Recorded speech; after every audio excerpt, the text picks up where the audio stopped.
Hello guys, welcome to Abhyudaya portal Mirzapur. चलिए शुरू करते हैं। आज इकोनॉमी का क्लास है हमारा। इंडियन कैपिटल मार्केट हम लोग पढ़ रहे थे पिछले सेशन में। बच्चा लोग यहीं पे हम लोगों ने पिछला सेशन अपना ड्रॉप किया था। भारतीय पूंजी बाजार पढ़ रहे थे। भारतीय पूंजी बाजार क्या होता है, इंडियन कैपिटल मार्केट क्या है कि अर्थव्यवस्था में, जैसा कि आपने पढ़ा था, अर्थव्यवस्था में दीर्घकालिक वित्तीय बाजार को पूंजी बाजार कहा जाता है। जब अर्थव्यवस्था में दीर्घकालिक वित्तीय जो ढांचा होता है उसके लिए काम करने की जितनी भी व्यवस्थाएं हैं वो कैपिटल मार्केट के अंतर्गत आती हैं। ठीक है ना। इससे पहले आपने मुद्रा बाजार, मनी मार्केट पढ़ लिया है।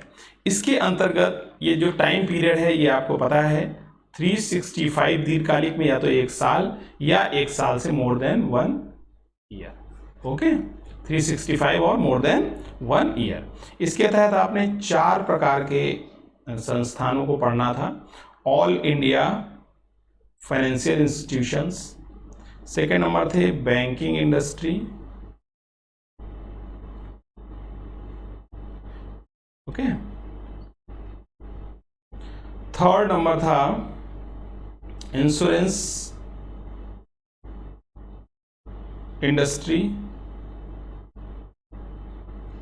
और फोर्थ नंबर पर है security market. Security market, okay. और ऑल इंडिया फाइनेंसेस में हम लोगों ने अभी तक पढ़ा था, ये जो वित्तीय संस्थान है उसमें हम लोगों ने ऑल इंडिया फाइनेंशियल इंस्टीट्यूशन पढ़ लिया था। अब पढ़ना है स्पेसिफिक फाइनेंशियल इंस्टीट्यूशन, फिर इन्वेस्टमेंट इंस्टीट्यूशंस और राज्य स्तरीय इन्वेस्टमेंट इंस्टीट्यूशन, मतलब कि स्टेट लेवल फाइनेंशियल इंस्टीट्यूशन। यहाँ से स्टार्ट करते हैं। स्पेसिफिक इंस्टीट्यूशंस, यहीं पे हमने पिछली बार आपको ड्रॉप किया था। ठीक है, तो चलिए फिर बिना कोई समय गवाए हम लोग यहीं से स्टार्ट करते हैं। अच्छा, AIFI में आपने पढ़ लिया था कि फिलहाल वर्तमान में 4 ऐसे संस्थान हैं जो वर्तमान में कार्य कर रहे हैं। AIFI के तहत कौन कौन से वो संस्थान हैं? एक second. Good evening all of you.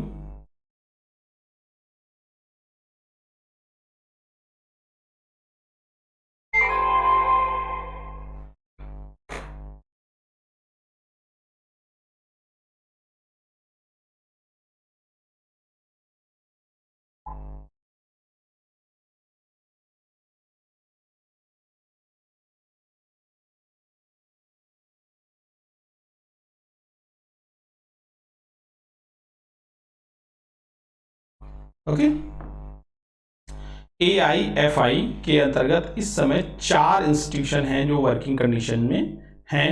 कौन कौन सा? NABARD,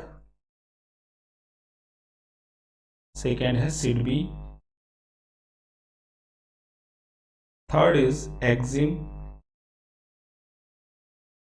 fourth is national housing bank. ये 4 इंस्टीट्यूशंस हैं, 4 वित्तीय संस्थान हैं ये,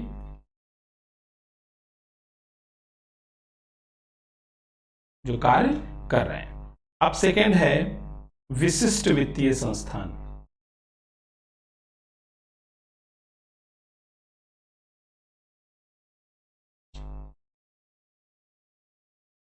स्पेसिफिक फाइनेंशियल इंस्टीट्यूशन, ओके। चलिए इनकी बात कर लेते हैं। 1980 के उत्तरार्ध में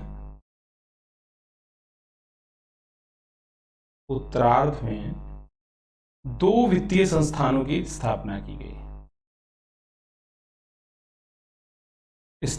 गई और इन संस्थानों की स्थापना करने का एक उद्देश्य था वेंचर कैपिटल फंडिंग के लिए।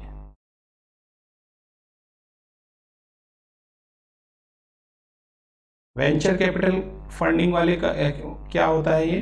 वेंचर कैपिटल वो कैपिटल होता है जो नए उद्योगों को या नए आइडिया वाले जो उद्योग होते हैं उनको स्टार्ट करने के लिए जो वित्तीय संस्थान निवेश करते हैं, तो ऐसी पूंजी को वेंचर कैपिटल कहा जाता है।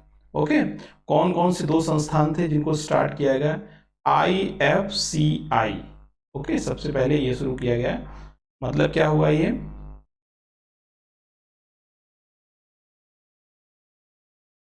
वेंचर किसके लिए शुरू किया गया? कैपिटल के लिए। वेंचर कैपिटल फंड्स लिमिटेड, इसकी एक सब्सिडरी बनाई गई। ओके, सेकेंड शुरू किया गया TFCI, ये है टूरिज्म के लिए। Okay, tourism finance corporation of India. तो ये क्या है? भारतीय पर्यटन, हिंदी में कहेंगे इसको वित्त निगम लिमिटेड। ये किसके क्षेत्र में काम कर रही है? जो भारत में पर्यटन क्षेत्र को बढ़ावा देने के लिए। कहाँ काम कर रही है ये? पर्यटन क्षेत्र में। इसका TFCI का गठन एक यूनिस कमेटी थी, यूनिस कमेटी, उसकी सिफारिश पर TFCI का गठन किया गया था। तो पर्यटन विभाग से संबंधित जो भी योजनाएं थी उनमें जो वेंचर कैपिटल लगता था उसके लिए TFCI का इस्तेमाल किया गया, और अन्य नए विचारों में, नए औद्योगिक क्षेत्र में या जो भी नए आइडियाज थे, ठीक है ना, उनके लिए जो फंडिंग की व्यवस्था का इंतजाम IFCI को सौंपा गया, वेंचर कैपिटल फंड्स लिमिटेड को दिया गया। ठीक है ना। तो ये विशिष्ट वित्तीय संस्थान थे जो 1980s के बाद काम करना स्टार्ट कर दिया लोगों ने। इसके बाद थर्ड है इन्वेस्टमेंट इंस्टीट्यूशन। इन्वेस्टमेंट इंस्टीट्यूशन मतलब निवेश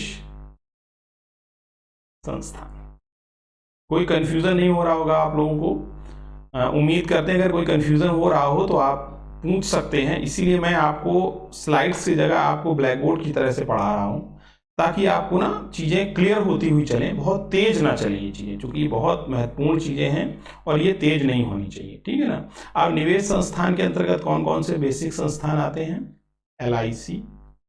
कब बना LIC? 1956 में, ये सब पता होना चाहिए आपको। फिर GIC, ये कब बना? 1971 में।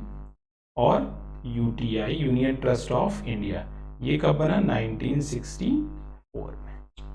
ये 3 बेसिकली हमारे पास वित्तीय संस्थान हैं। आप कह सकते हैं कि वर्तमान में ये घरेलू निवेश संस्थान हैं डोमेस्टिक इन्वेस्टमेंट के लिए।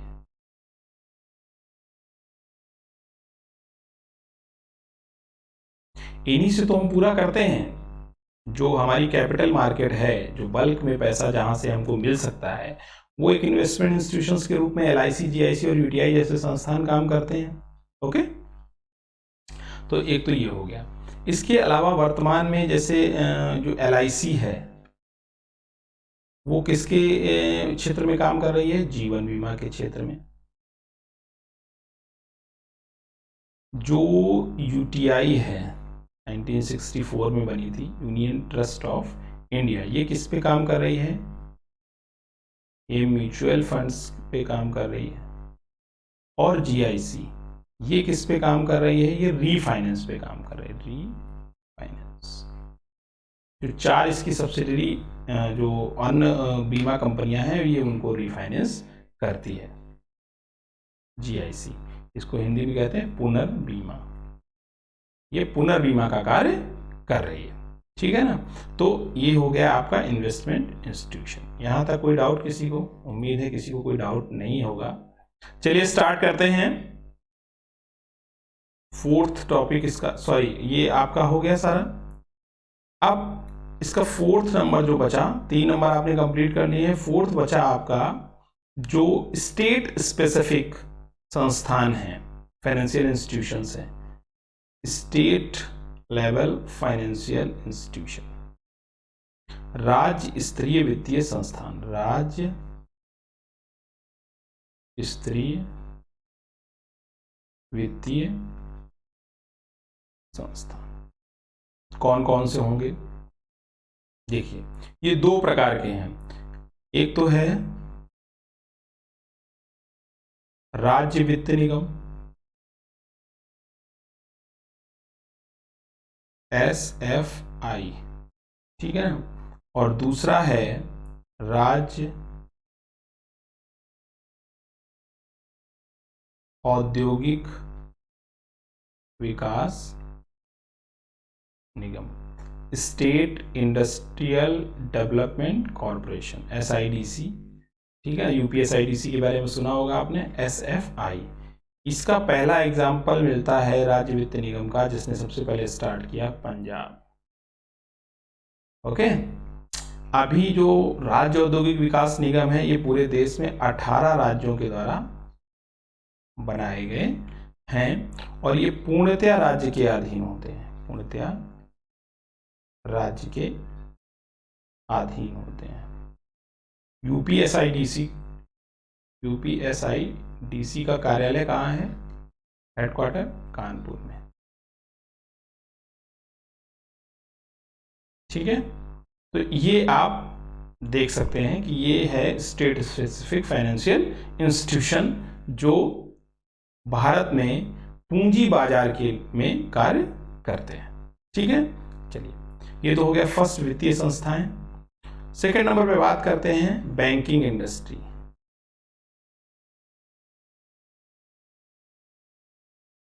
आगे हम लोग बैंकिंग एंड फाइनेंस का ही चैप्टर पढ़ेंगे, तो बैंकिंग पढ़ेंगे हम लोग आगे, ठीक है। तो 1969 में, आप पता है आज़ादी के बाद भारत का बैंकिंग सिस्टम बहुत कोई अच्छा तो था नहीं।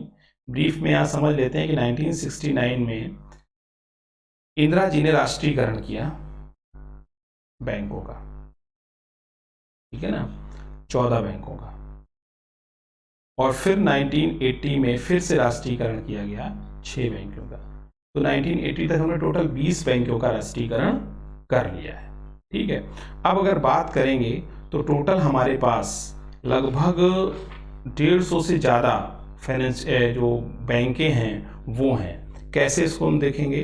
देखिए, RBI ऊपर कार्य कर रहा है, आपको पता है, ठीक है। RBI के अंदर दो तरीके के बैंक हैं, एक तो शेड्यूल्ड बैंक,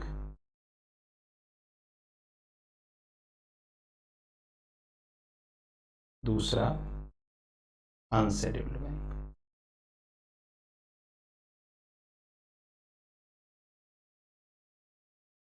ठीक है, पहले शेड्यूल्ड यानी कि जो अनुसूचित बैंक है, इसको हिंदी में कहते हैं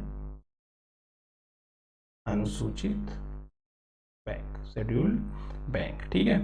अब इन शेड्यूल्ड बैंक के अंतर्गत दो तरीके के बैंक आते हैं, कौन कौन से? कॉमर्शियल बैंक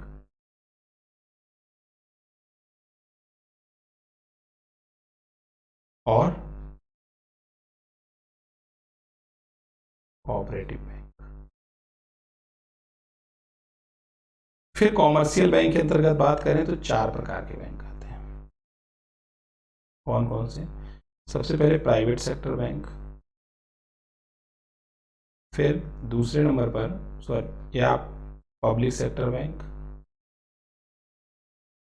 थर्ड नंबर पर फॉरेन सेक्टर बैंक, विदेशी बैंक, और फोर्थ नंबर पर रीजनल बैंक, जिन्हें RRBs आप पढ़ चुके हैं, रीजनल बैंक। तो जो प्राइवेट सेक्टर के बैंक हैं ये भारत में टोटल 41 बैंक कार्यरत हैं वर्तमान में। पब्लिक सेक्टर के लगभग 18 बैंक कार्यरत हैं वर्तमान में, और फॉरेन जो बैंक्स हैं इसमें फॉरेन सेक्टर में लगभग 46 बैंक कार्यरत हैं, ठीक है ना। और RRBs की बात करें तो इनकी संख्या 53 है। अब जरा सबको ऐड करिए तो कितने टोटल बैंक भारत में कार्यरत हैं? 3,6,3,998 17,118, ओके। इसके बाद 6,4,10 111 4,15 158 बैंक इस समय कार्यरत हैं, ठीक है ना। फिर भी अगर देखा जाए तो टोटल शेड्यूल्ड बैंकों की संख्या 157 ही है। क्या है? 157 है। और इसमें से आप पब्लिक सेक्टर बैंक में से आप इसमें 17 बैंक कर सकते हैं। IDBI ये अब पब्लिक सेक्टर बैंक से हट गया है, तो टोटल 17 बैंक अभी बचे हुए हैं। ठीक है ना? तो ऐसे करके 157 आपके पास इस समय कॉमर्शियल बैंक्स का नंबर है। ठीक है। और बैंकिंग सेक्टर में कहाँ, यहां लिख देता हूं,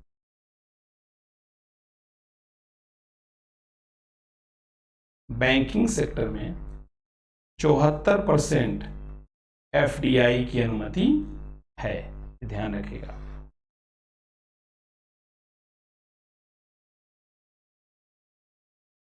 कितने परसेंट FDI की अनुमति है? 74% FDI की अनुमति है। बाकी RBI की बात हम लोग आगे डिटेल में फिर से करेंगे। तो आप समझिए, जैसे पब्लिक सेक्टर के बैंक कौन कौन से हो गए, कुछ एग्जांपल से समझ लीजिए। SBI, PNB, bank of Baroda, central bank of India, ये सारे कैसे बैंक हैं? पब्लिक सेक्टर के बैंक हैं। प्राइवेट सेक्टर के बैंक बताइए कौन कौन से हैं? जैसे कि ICICI, HDFC। ठीक है। अच्छा, प्राइवेट सेक्टर का भी कैटेगराइजेशन है, चलिए भी बात करते हैं फिर। एक्सिस बैंक, और बताइए कोटक महिंद्रा, यस बैंक, ये सब किसके एग्जाम्पल हैं? प्राइवेट सेक्टर बैंक्स के एग्जाम्पल हैं। ठीक है। फॉरेन सेक्टर की बात करेंगे आप तो standard chartered bank, standard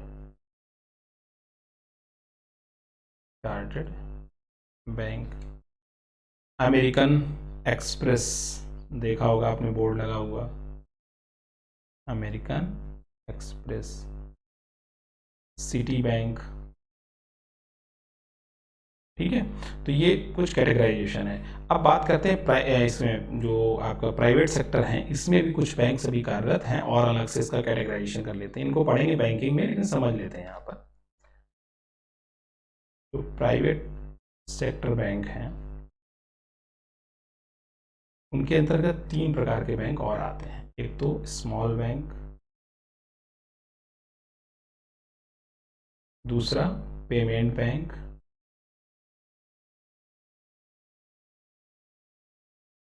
and third is local bank.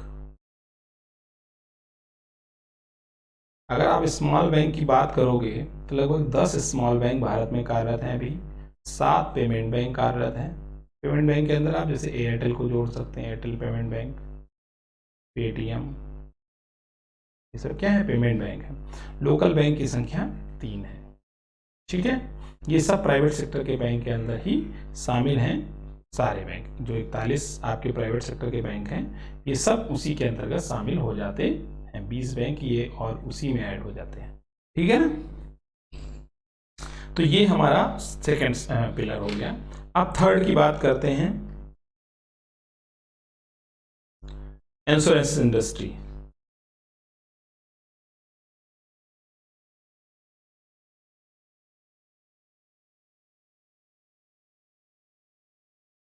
आपको पता है LIC कब बना इंश्योरेंस इंडस्ट्री में? 1956 में। ये किसके लिए बना था? पूंजी को जुटाने के लिए बना था। इसके बाद GIC कब बना? 1971। ये मैं बार बार बता रहा हूँ आपको, बिल्कुल डेट याद कर लीजिएगा। इसके बाद इंश्योरेंस जो सेक्टर है, बीमा उद्योग है जो, तो 1991 के सुधारों के बाद से इस सेक्टर का विकास होना प्रारंभ हुआ, इसके विकास की प्रक्रिया प्रारंभ हुई। ठीक है। 1999 में इसको निजी क्षेत्र के लिए खोल दिया गया। इस सेक्टर में 49% FDI की अनुमति है, और इसको नियमित करने के लिए IRDA, इसको जब इंश्योरेंस चैप्टर पढ़ें तो डिटेल में पढ़ लेंगे, IRDA की स्थापना की गई इसके विनियामक के तौर पर 2002 में IRDA बनाया गया। ठीक है। तो ये हो गया आपका ये सेक्टर। चलिए अब आगे बात करते हैं कि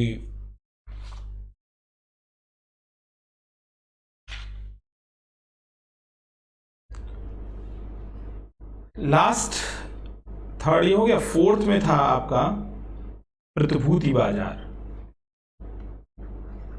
क्या था? प्रतिभूति बाजार। ठीक है, चलिए उसकी बात करते हैं। प्रतिभूति सिक्योरिटी मार्केट, इसको थोड़ा सा डिटेल में पढ़ लेते हैं। क्यों? क्योंकि आपको जो है आगे इसका चैप्टर पढ़ना ही है, तो यहीं से इसको शुरू कर देते हैं, फिर बैंकिंग पे आ जाएंगे। सिक्योरिटी प्रतिभूति बाजार का मतलब क्या है, आप शेयर मार्केट से समझ सकते हैं। अब हम लोग आगे इसी की चर्चा करने वाले हैं। तो अब जब से ये मार्केट आया है, तब से बहुत सारे जो फाइनेंशियल इंस्टीट्यूशंस थे, उनकी जो प्रासंगिकता है वो घट गई है। क्यों? क्योंकि शेयर मार्केट में आपको भी पता है बहुत ज़्यादा पूंजी का जो फ्लो है वो बनने लगा है।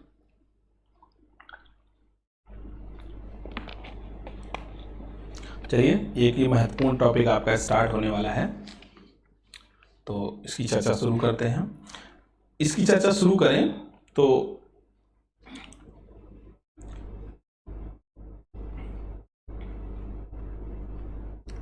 उससे पहले उसी के साथ साथ कुछ टर्मिनोलॉजी भी समझते चलते हैं। पूंजी बाजार,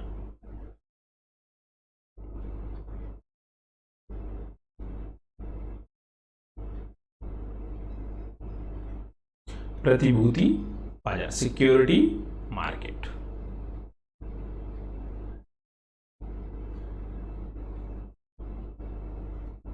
सिक्योरिटी मार्केट, चलिए एक टर्म है, यहीं से टर्मिनोलॉजी समझना शुरू कर देते हैं। प्रतिभूति बाजार का एक टर्म है लाभ पुनर्निवेश।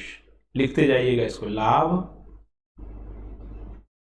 पुनर्निवेश।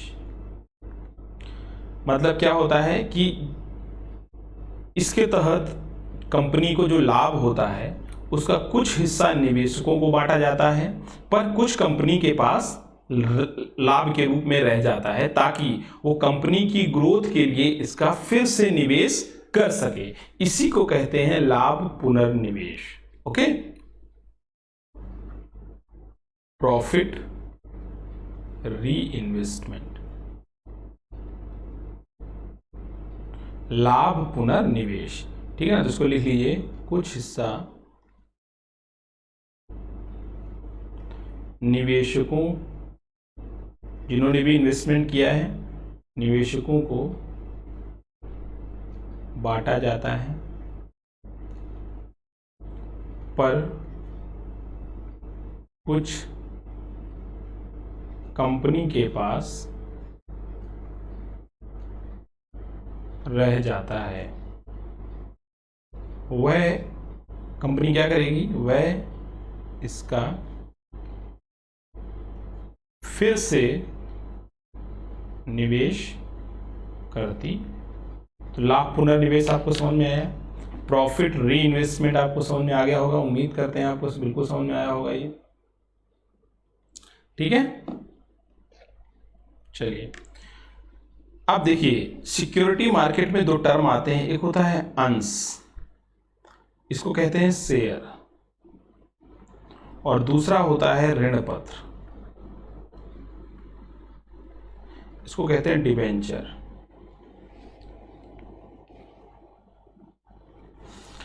अंश, शेयर, ऋण पत्र, डिबेंचर। ठीक है, इनका संबंध दोनों का कंपनियों से ही होता है।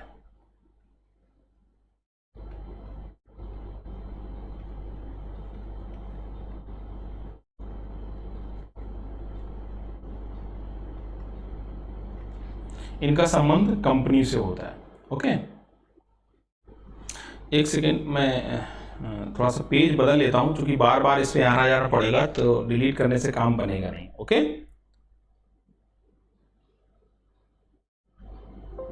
एक मिनट का डिस्टरबेंस है, आप बने रहिएगा साथ में।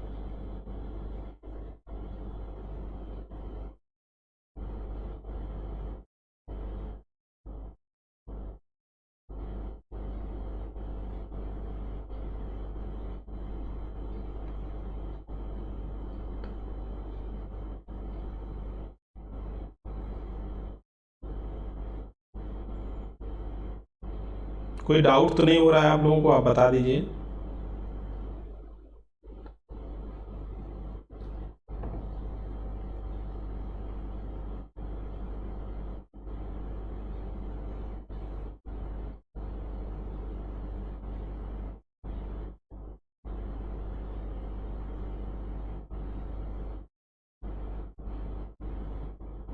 चलिए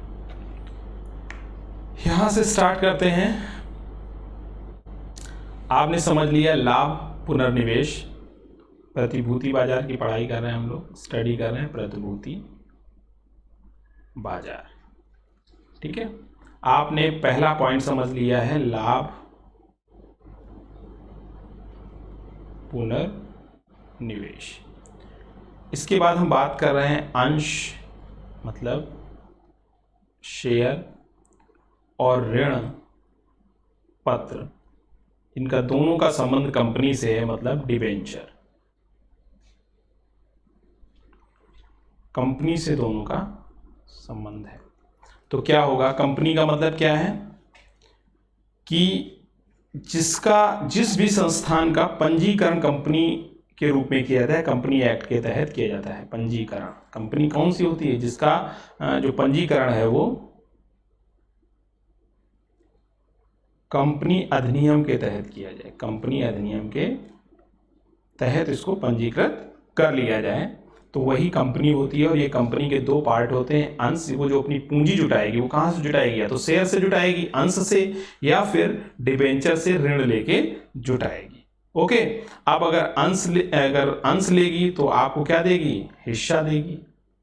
हिस्सा किसमें, प्रॉफिट में। और अगर ऋण लेगी, ऋण पत्र लेगी आपसे, डिबेंचर होगा, तो फिर वो क्या देगी आपको, ब्याज, इंटरेस्ट देगा। ओके, चलिए अब बात करते हैं, एक टर्म है अधिकृत अंश पूंजी। शेयर मार्केट पढ़ रहे हैं चूंकि, अधिकृत अंश पूंजी।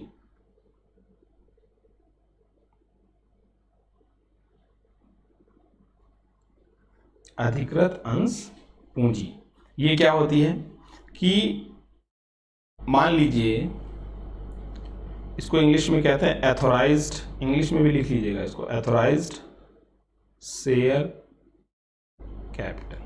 मतलब कितना पैसा एथोराइज किया गया है, अधिकृत किया गया। मान लिया अगर किसी कंपनी को 100 करोड़ रुपए अधिकृत है, अधिकृत अंश पूंजी है, तो कंपनी क्या कर सकती है कि उन 100 करोड़ रुपए के शेयर मार्केट में बेच सकती है। बेसिक यही अधिकृत पूंजी होती है, और इतनी पूंजी वो जुटा सकती है शेयर मार्केट से। ठीक है ना, तो लिख लीजिए, अगर किसी कंपनी को या कंपनी की अधिकृत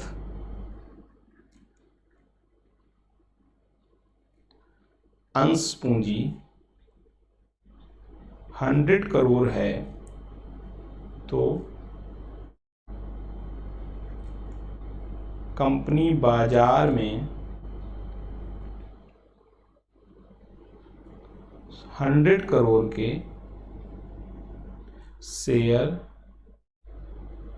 बेचकर इतनी पूंजी जुटा सकती। समझ में आ गया, अधिकृत अंश पूंजी क्या होती है, ऑथराइज्ड कैपिटल। कितनी पूंजी किसी कंपनी को शेयर मार्केट से जुटाने की अधिकारिता दी गई है, वो हो गई अधिकृत अंश पूंजी। फिर होती है निर्गमित अंश पूंजी। क्या होती है, निर्गमित अंश पूंजी, इसको इंग्लिश में कहते हैं सब्सक्राइब्ड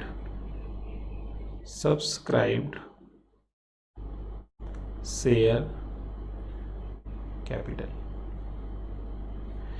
ऑथराइज तो 100 करोड़ कर दिया गया है, ठीक है ना, लेकिन कंपनी कितना बेचती, जरूरी नहीं कि वो सारे शेयर मार्केट में लॉन्च कर दे, नहीं, कंपनी के द्वारा बेचे गए शेयर और उनका मूल्य होता है सब्सक्राइब्ड शेयर कैपिटल। तो यहां लिख लीजिए, कंपनी द्वारा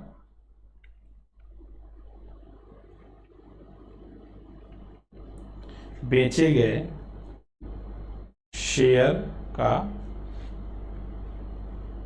मूल्य। मतलब फॉर एग्जाम्पल, कंपनी को 100 करोड़ रुपए अधिकृत किया गया, लेकिन उसने 50 करोड़ के ही शेयर निकाले या शेयर बेचा, 50 करोड़ का ही शेयर बेचा, तो जो 50 करोड़ के शेयर बेचे हैं वो क्या हो जाएगी, वो निर्गमित अंश पूंजी हो जाएगी, मतलब कि सब्सक्राइब्ड शेयर कैपिटल हो जाएगा। ओके,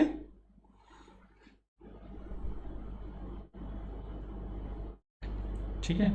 इसके बाद चुकता पूंजी, चुकता पूंजी क्या होती है, पेड अप कैपिटल।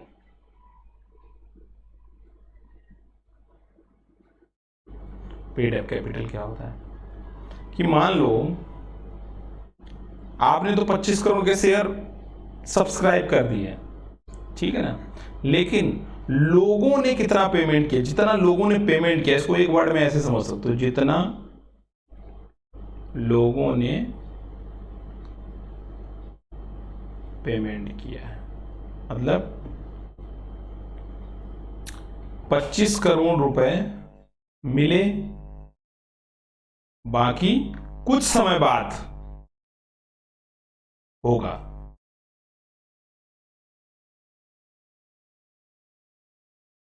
बाकी का कुछ समय बाद होगा। तो ये जो 25 करोड़ मिले वो क्या है, वो है चुकता अंश पूंजी। ओके, और इसे क्या किया जाता है, इसे कंपनी अपने शेयर धारकों की सुविधा के लिए करती है, शेयर धारकों की सुविधा के लिए करती है। ओके, जैसे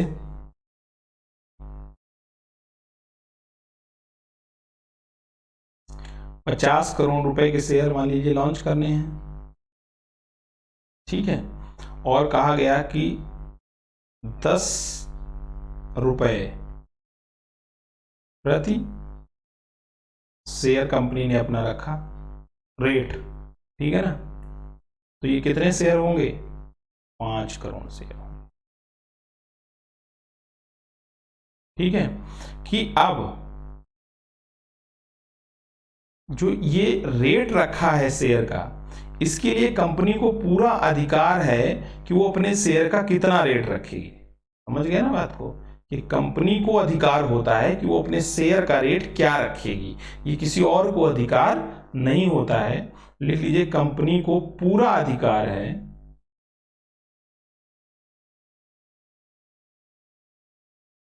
कि उसका शेयर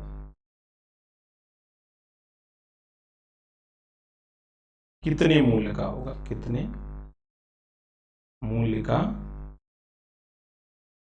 होगा। लेकिन यहां एक रूल है, रूल क्या है कि सारे शेयर एक ही मूल्य के होंगे, बस ये रूल है, सारे शेयर एक ही मूल्य के होंगे, ये मेन रूल है। ठीक है ना, तो कितने रुपए का शेयर रखना है इस पर कंपनी का अपना पूरा अधिकार है, ठीक है ना, लेकिन इस पे कोई अधिकार नहीं है कि वो कितने मूल्य का रखेगी, वो उसको कंप्लीटली एक ही मूल्य रखना पड़ेगा। अगर 10 रुपए रखा है शेयर का रेट, तो उसको 10 रुपए ही सारे शेयर्स का मूल्य रखना पड़ेगा। ओके, चलिए फिर बात करते हैं इक्विटी। ये वर्ड आपने बहुत सुना होगा, पेपर में सुनते होंगे। इसको कहते हैं हिंदी में सम मूल्य, इक्विटी शेयर। क्या होते हैं इक्विटी शेयर, बताइए, समझते हैं। ये वो शेयर होते हैं जिनका मूल्य एक समान होता है, सम मूल्य, यानी कि 2, 4, 6, 8, तो सम मूल्य के शेयर वो होते हैं इक्विटी। ठीक है, अब ये जो शेयर होते हैं ये दो प्रकार के होते हैं, सामान्य यानी कि ऑर्डिनरी शेयर,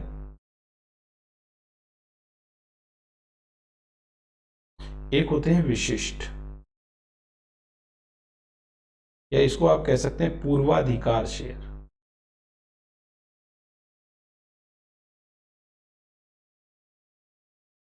अंश इंग्लिश में कहते हैं प्रेफरेंस शेयर।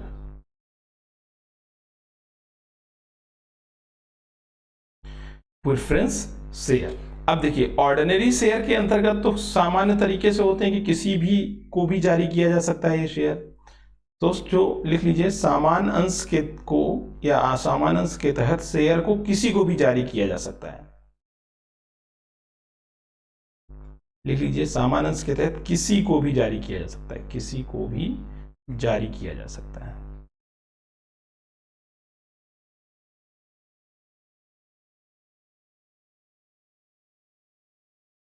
लेकिन प्रेफरेंस शेयर में क्या होता है कि ये जो होते हैं ये कुछ विशिष्ट लोगों के लिए होते हैं, जो प्रबंधन के व्यक्ति होते हैं, प्रबंधन के निकट के लोगों के लिए आरक्षित होते हैं, लोगों को दिए जाते हैं, ये भी लिख सकते हैं। समझ गए? मतलब कि ये शेयर जो प्रेफरेंस शेयर होते हैं ये बाजार में क्रय विक्रय के लिए नहीं होते हैं, बाजार में क्रय विक्रय के लिए नहीं होते। ओके, ये बाजार में क्रय विक्रय के लिए नहीं होते। पूर्वाधिकार जो अंश शेयर होते हैं, क्योंकि ये बाजार में क्रय विक्रय के लिए नहीं होते हैं, ये कुछ लोगों के लिए पहले से ही कुछ मामलों में क्या होते हैं, पूर्वाधिकार को बोधित करते हैं कि इस मामले में ये इसका प्री राइट है। ठीक है ना?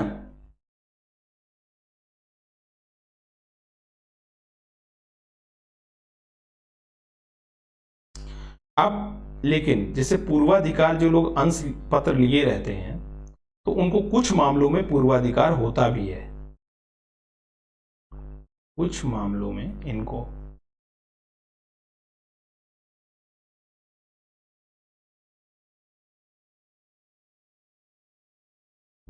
पूर्वाधिकार होता है, जैसे लाभांश वितरण करने में।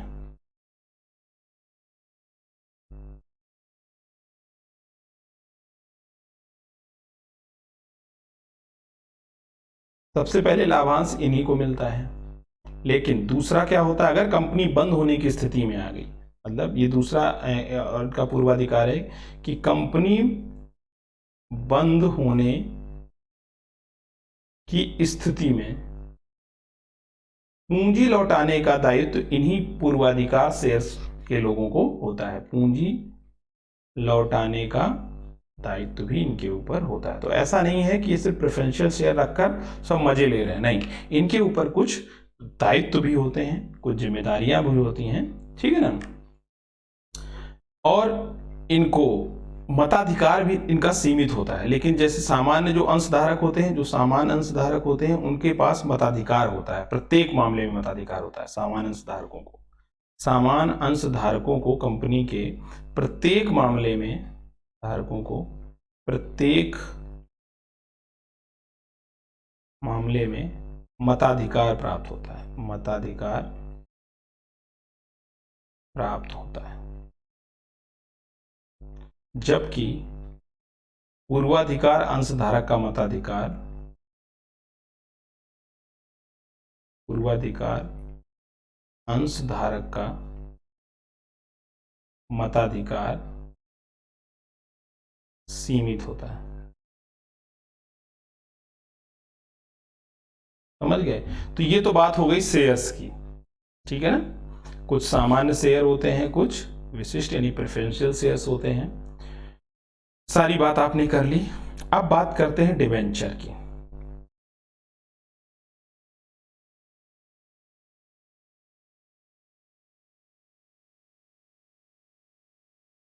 अगर आपको पूंजी जुटानी है तो या तो आप शेयर से लेंगे पैसा, या फिर दूसरा पूंजी जो आप जुटाएंगे वो आप किसी ना किसी से ऋण लेंगे। तो ऋण लेने की स्थिति में क्या होगा,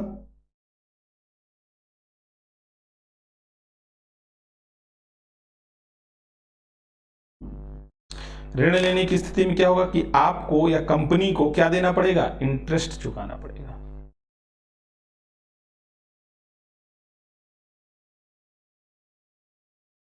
इंटरेस्ट चुकाना पड़ेगा।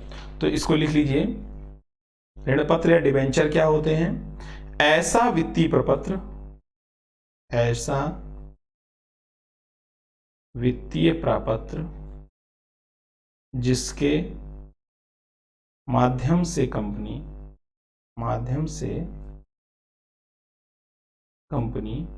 ऋण लेती है,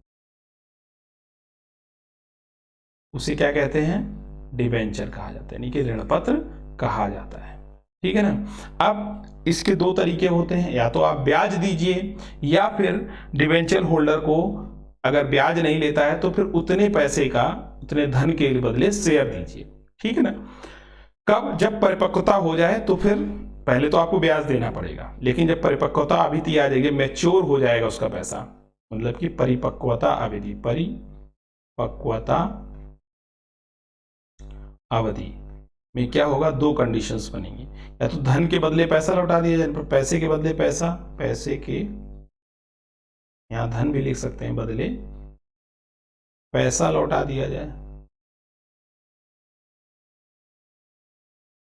या फिर दूसरा एक काम हो सकता है कि धन के बदले, पैसे के बदले शेयर दे दिए जाए, शेयर दे दिए जाए उसको। समझ गए बात को।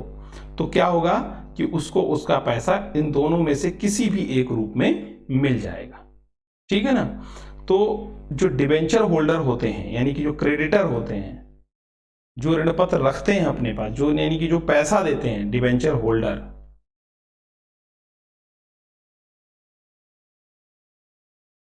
डिबेंचर जो होते हैं इनको आप होल्डर को कह देते हैं क्रेडिटर, यानी कि ऋणदाता।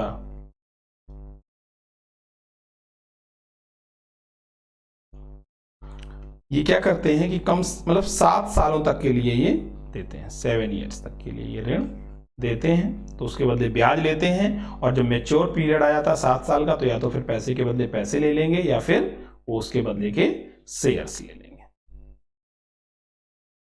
ठीक बात समझ गए। अब क्रेडिटर जो डेप्ट सिक्योरिटीज होती है उसमें क्या क्या रखता है, जो क्रेडिटर होता है, ऋणदाता होता है, वो डेप्ट जो सिक्योरिटीज होती हैं, ये कुछ तो रख के पैसा देगा ना, तो क्या क्या रखता है इसके अंतर्गत देखिए। एक तो बॉन्ड्स रख सकता है, दूसरा ये ऋण पत्र रख सकता है, डिबेंचर। ठीक है। तीसरा क्या रख सकता है, वो लोन के फॉर्म में आपको पैसा दे सकता है।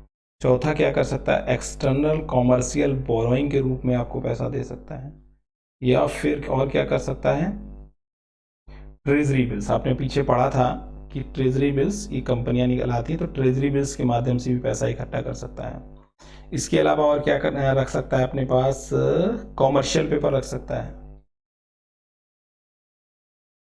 कॉमर्शियल। और क्या कर सकता है, सर्टिफिकेट ऑफ डिपॉजिट। ये टूल हैं डेप्ट सिक्योरिटीज को रखने के। ओके। चलिए, अब ऋण पत्र जो होते हैं, डिबेंचर भी 2 प्रकार के होते हैं, ऋण पत्र 2 प्रकार के होते हैं। किस किस प्रकार के, एक होता है परिवर्तनीय, एक होता है अपरिवर्तनीय।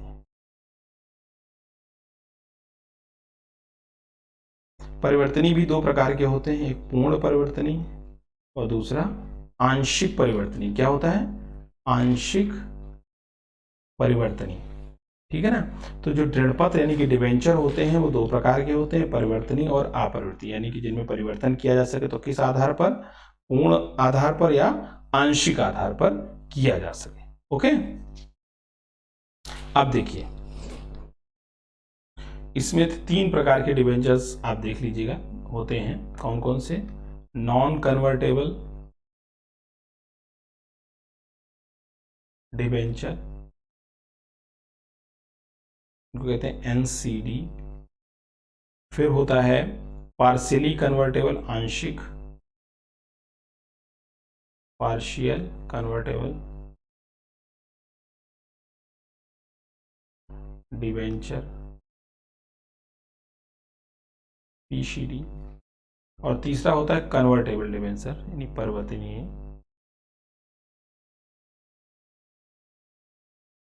सीडी। ठीक है।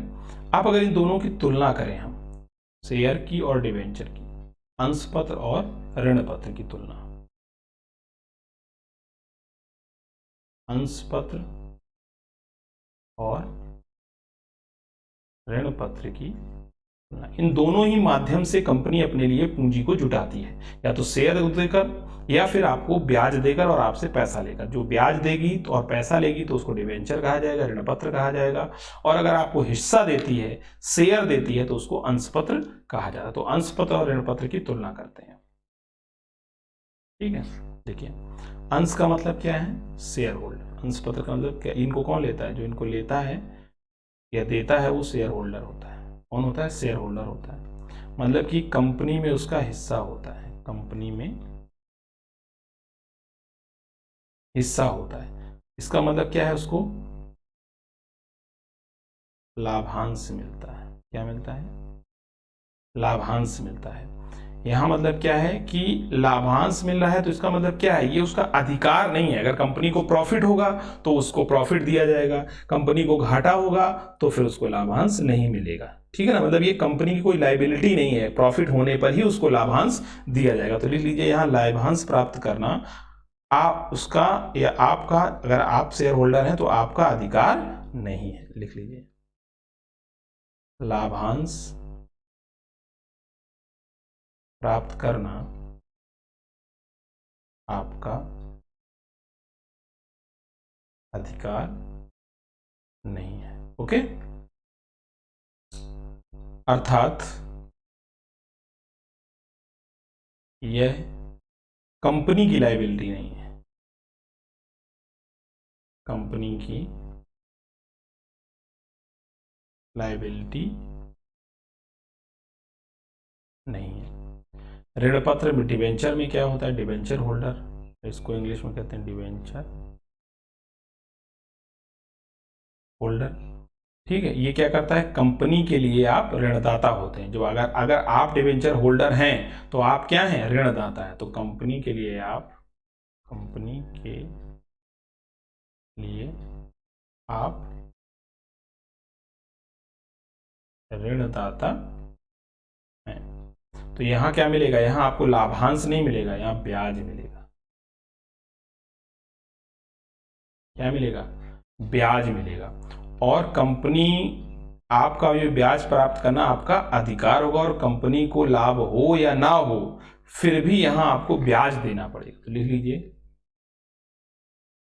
कंपनी को लाभ हो या ना हो, यहां आपको ब्याज देना पड़ेगा। समझ गए बात को, कंपनी को प्रॉफिट हो ना हो, ऋण पत्र के अंदर क्या होगा, आपको क्या देना पड़ेगा, उसको ऋण पत्र के अंदर आपको क्या, उसको ब्याज देना पड़ेगा। ठीक है ना। लेकिन शेयर होल्डिंग के अंदर अगर आपने अंशपत्र लिया हुआ है, शेयर होल्डर हैं, तो फिर आपको लाभांश मिलेगा, और लाभांश देना कंपनी की लायबिलिटी नहीं होती, ये ध्यान रखना है। ठीक है, चलिए लिख लीजिए, एक नोट लिख लीजिए यहां पर, ये नोट कर लीजिए पहले 10-15 सेकेंड में। बहुत इंपॉर्टेंट चीजें हैं ये, आपको छोटी छोटी चीजें क्वेश्चन गलत करने में मतलब आप चूक सकते हैं, तो इन चीजों, छोटी छोटी चीजों को याद रखिएगा आप लोग।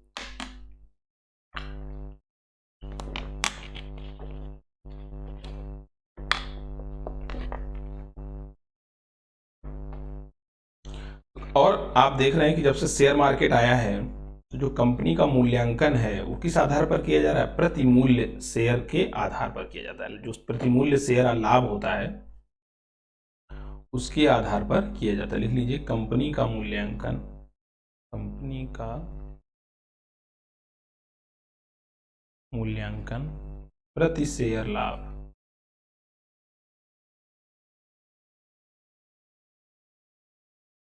के आधार पर करते हैं। ओके, लिख लीजिए इसको। फिर ये तो हो गया शेयर निकालना, डिबेंचर मतलब ऋण पत्र लेना, लेकिन फिर एक वर्ड और आता है बाई बैक। ओके, क्या आता है? पुनर्विक्रय, बाई बैक, पुनर्क्रय, नॉट विक्रय।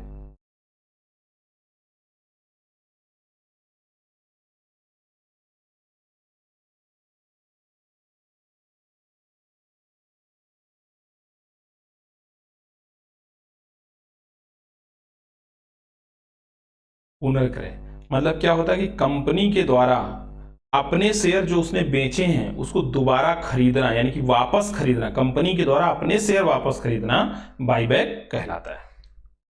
लिख लीजिए, कंपनी के द्वारा अपने शेयर खरीदना क्या कहलाता है? बाईबैक, पुनर्क्रय कहलाता है।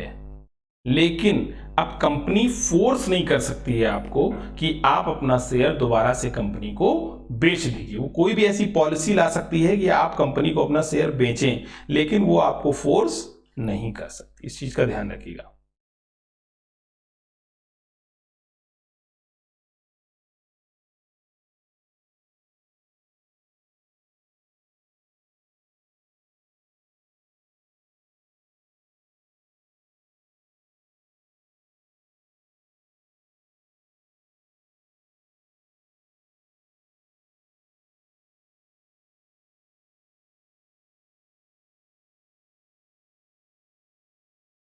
कंपनी फोर्स नहीं कर सकती है।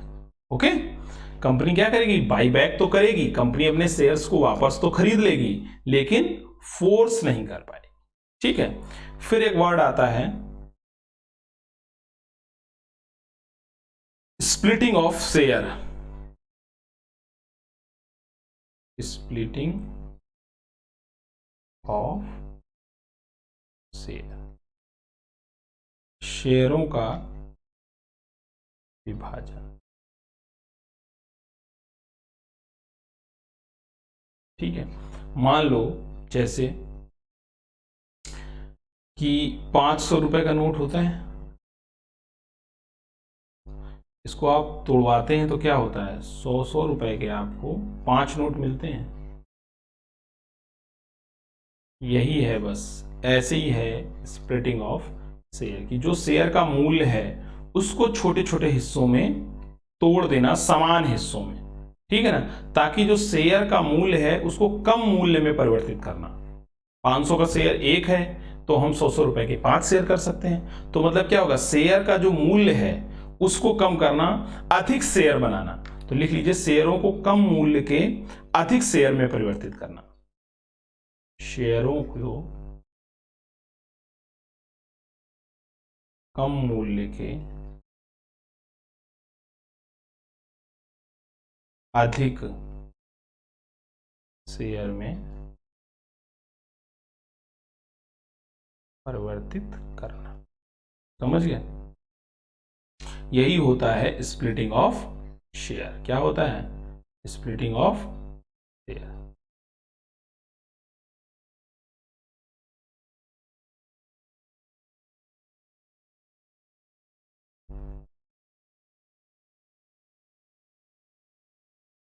स्प्लिटिंग ऑफ शेयर, ठीक है ना।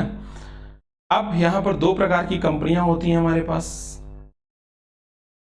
एक तो प्राइवेट लिमिटेड कंपनी और दूसरी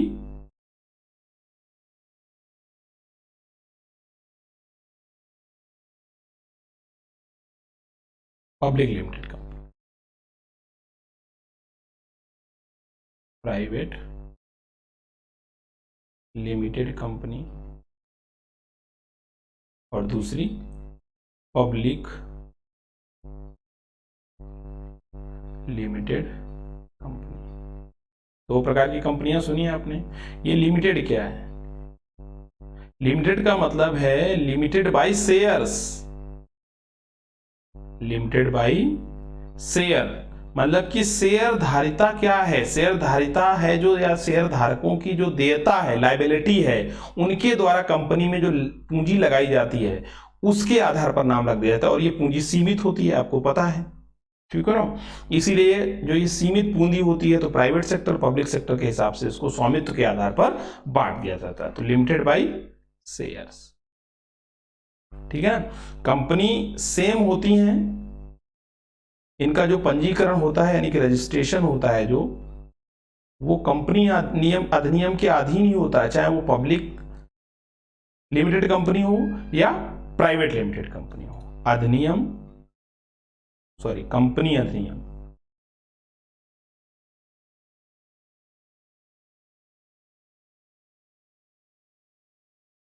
के अधीन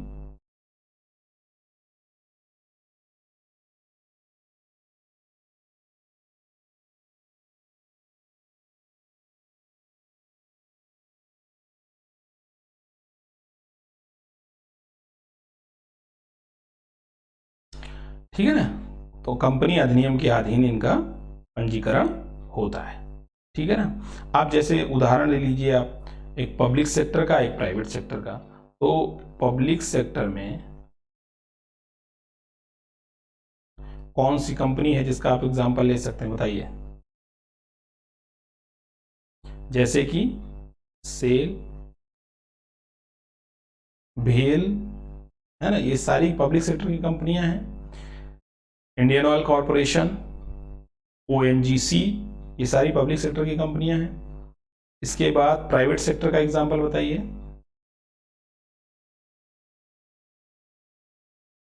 सबसे अच्छा example Reliance India limited, RIL, ठीक है ना। अब यहां पर हम किसकी बात कर रहे हैं? स्वामित्व की बात कर रहे हैं। किसकी?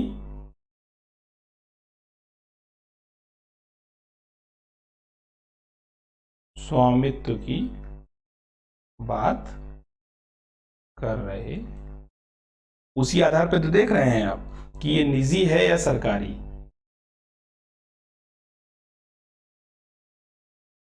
स्वामित्व जैसा जिसका होगा वैसी वो कंपनी हो जाएगी। वो निजी होगी तो प्राइवेट लिमिटेड कंपनी है, निजी हाथों में उसका स्वामित्व, जैसे कि रिलायंस इंडिया लिमिटेड। अगर उसमें पब्लिक, वो सार्वजनिक कंपनी है, तो सेल, तो वो सरकारी कंपनी हो जाएगी, ठीक है ना। लेकिन ये अंशधारक के रूप में लायबल होते हैं। किसके रूप में लायबल होते हैं? अंशधारक के रूप में।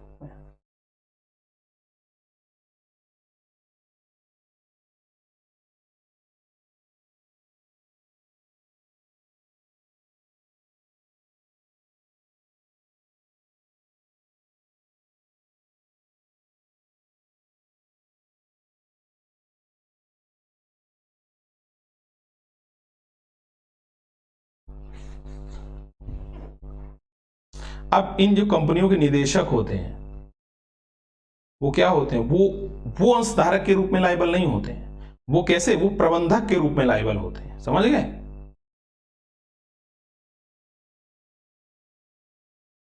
प्रबंधक के रूप में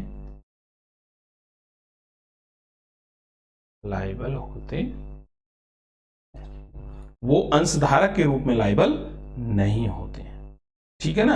यहां अगर निजी और उसकी बात करोगे, पब्लिक प्राइवेट की बात करोगे, पब्लिक की बात करोगे, ठीक है ना, पब्लिक कंपनी प्राइवेट कंपनी को, तो ये कंपनी के प्रकार हो गए कि एक प्राइवेट कंपनी है और एक पब्लिक कंपनी है। अब दोनों में अंतर क्या होता है ये देख लीजिए आप बेसिकली, कि प्राइवेट कंपनी और पब्लिक कंपनी में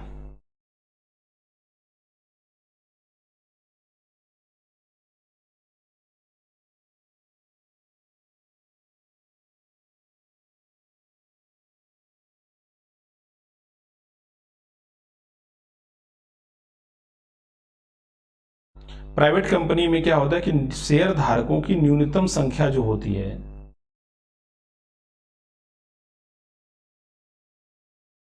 लिखते जाइएगा, बहुत जरूरी है, शेयर धारकों की न्यूनतम संख्या 2 और अधिकतम 50 हो सकती है। समझ गए? यहां पर पब्लिक सेक्टर में न्यूनतम संख्या 7 और अधिकतम अनलिमिटेड। अधिकतम कितने भी लोग, कोई लिमिट नहीं है, ठीक है ना, कोई लिमिट नहीं है, लोग इसमें शामिल हो सकते हैं। ठीक।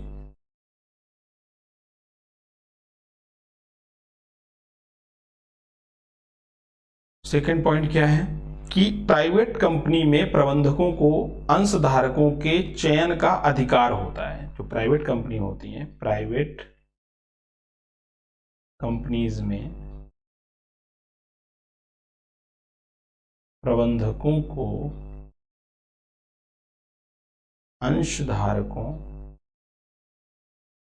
के चयन का अधिकार होता है।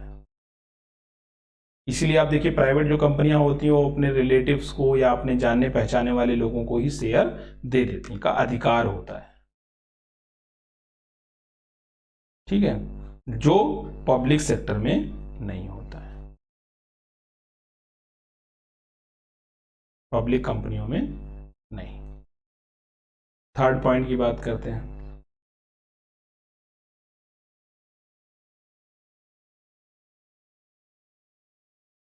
थर्ड पॉइंट में आप समझ लीजिए कि बाजार में शेयर नहीं आता है इनका, बाजार में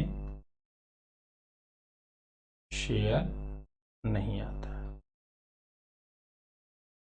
और पब्लिक कंपनियों में क्या होता है, आईपीओ लॉन्च किया जाता है, इनिशियल पब्लिक ऑफर, और मतलब कि शेयर बेचा जाता है। समझ गए बात को? ये बेसिकली डिफरेंस है। यहां आईपीओ क्या है, ये इसकी चर्चा भी कर लेते हैं। ये आईपीओ क्या है भाई, समझ लेते हैं आईपीओ क्या है।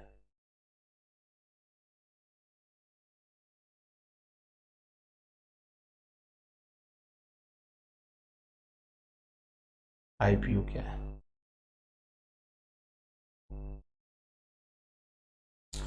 इसको इंग्लिश में कहते हैं इनिशियल पब्लिक ऑफर। अगर किसी कंपनी के द्वारा सार्वजनिक रूप से अपने शेयर्स की बिक्री की जाती है तो उसी को आईपीओ कहा जाता है। इसे सबसे पहले प्राथमिक बाजार में उतारा जाता है, यानी कि ये नए शेयर होते हैं प्राथमिक बाजार। ठीक है, नए शेयर होते हैं। कैसे होते हैं? नए शेयर, न्यू शेयर। ठीक है, तो आप इसको लिख सकते हैं कैसे,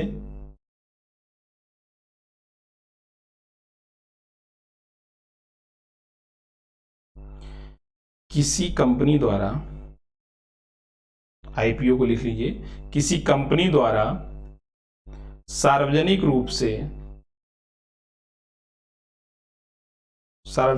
से अपने अंशों की बिक्री को आईपीओ कहा जाता, इनिशियल पब्लिक ऑफर कहा जाता है। इसे प्राथमिक बाजार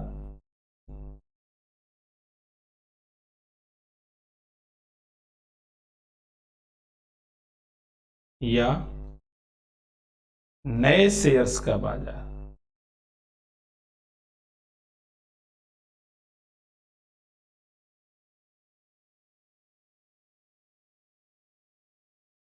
भी कहते हैं, नए शेयर्स का बाजार भी कहते हैं। ठीक है ना? इसके तहत जब आईपीओ निकाला जाता है तो जो आप बाईबैक पढ़ रहे थे, इसके तहत फिर बाईबैक नहीं होता है, शेयर को वापस नहीं बेचा जा सकता है। मतलब कि कंपनी को फिर शेयर वापस नहीं बेचा जा सकता। अगर आईपीओ के तहत निकल, वापस नहीं बेचा जा सकता है, फिर इसका मार्केट में ही क्रय विक्रय करना पड़ेगा। क्या करना पड़ेगा? इस शेयर का जो आईपीओ निकला है इसका मार्केट में ही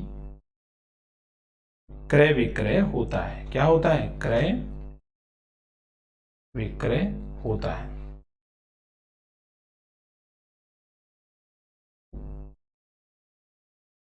अब जब ये आईपीओ निकल जाता है और इसका मार्केट में क्रय विक्रय किया जाता है, तो जिस बाजार में इसका क्रय विक्रय किया जाता है या जिस मार्केट में इसका क्रय विक्रय किया जाता है उसी को शेयर बाजार कहते हैं। क्या कहते हैं? शेयर बाजार कहते हैं। तो आप क्या लिख सकते हैं कि कंपनी द्वारा शेयर जारी करने के बाद, कंपनी द्वारा शेयर जारी करने के बाद बाजार में उसका क्रय विक्रय किया जाता है,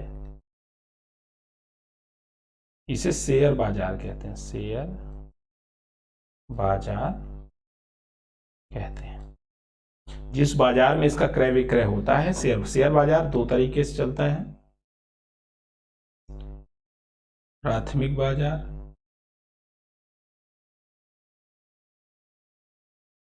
द्वितीयक बाजार, सेकेंडरी मार्केट। ठीक है, यहां पर शेयर, भाई दो प्रकार का बाजार होता है, यहां पर शेयर मार्केट का क्रय विक्रय किया जाता है। यहां पर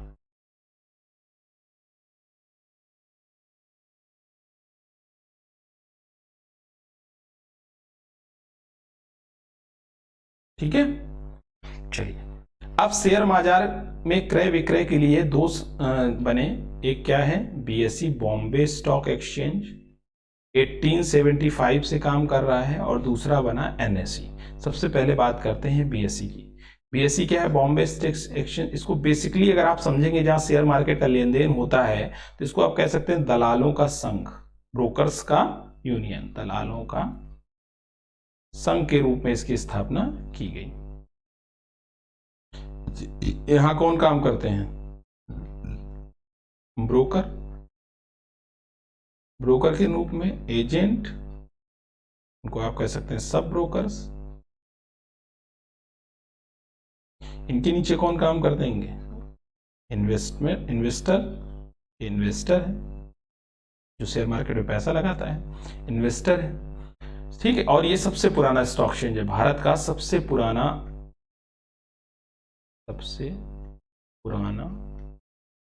स्टॉक एक्सचेंज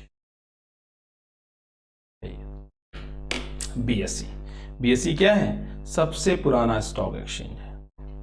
ठीक है, चलिए फिर आज यहीं तक रखते हैं, फिर हम लोग आगे इसको स्टार्ट करेंगे। कल के लेक्चर में इसको कंटिन्यू करेंगे। बीएसई, एनएसई और आगे की जो बातें हैं उनको हम लोग स्टार्ट करेंगे। ठीक है, बीएसई, फिर हम आप लोग आगे पढ़ेंगे नेशनल स्टॉक एक्सचेंज 1991 में। ठीक है, चलिए, so thank you very much, और आप अपनी पढ़ाई को अच्छे से जारी रखिए। अगर इसमें प्रॉब्लम आ रही हो कोई भी, तो आप मेरे व्हाट्सएप नंबर पे भी पूछ सकते हैं, कमेंट बॉक्स में भी पूछ सकते हैं। वीडियो कैसा लगा इसका रिव्यू जरूर आप दीजिएगा। बाकी आप पढ़ाई करते ही रहिए अपनी अच्छे से, और चूंकि एग्जाम के लिए समय बहुत कम है आपके पास, और मैं आपको कोशिश कर रहा हूँ इसके लिए प्रीलिम जितना भी आपका अच्छा से अच्छा हो सकता है, तो फैक्ट आप तैयार करते हुए आगे बढ़ते रहें। So thank you very much.